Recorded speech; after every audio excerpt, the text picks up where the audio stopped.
Accounts vary as to how and when the pair actually met.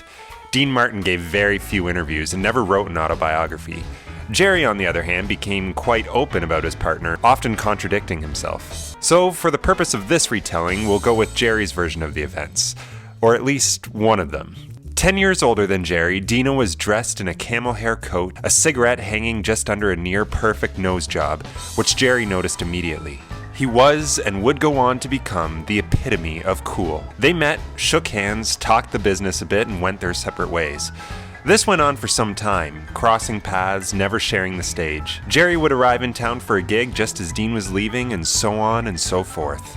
Now, to give you an idea of the culture at the time and what many budding stars like Dean and Jerry were up against, it's important to note that most, if not all, the nightclubs and showrooms in New York were owned and operated in some fashion by mobsters, or at the very least, very connected people. Lucky Luciano, Skinny D'Amato, etc. Prohibition in the 20s had ushered in a new era for under-the-table dealings and the dark side of entertainment. In March of 1946, the Havana Madrid booked both Jerry Lewis and Dean Martin as separate entertainment acts during the same nights. Here, the two men became chummy. They would sit in on each other's acts and occasionally, if the mood felt right, call out a harmless heckle for a laugh. After the standard set of shows, the performers would often hang around until the wee small hours of the morning.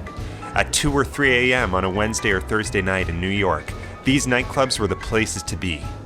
At this time, they would do what they called the late show, an informal, often improvised hour or two of goofing around, where they shared the stage and ribbed on each other's act. Here, Dean and Jerry shared the stage for the first time, completely undocumented, unrecorded, and unaware of the legacy they would soon be creating. Imagine being one of those patrons, bleary-eyed from pints of booze, a haze from hours of cigarette smoke hanging in the air in front of you, and suddenly you're watching these talented unknowns take over the stage for no one but themselves.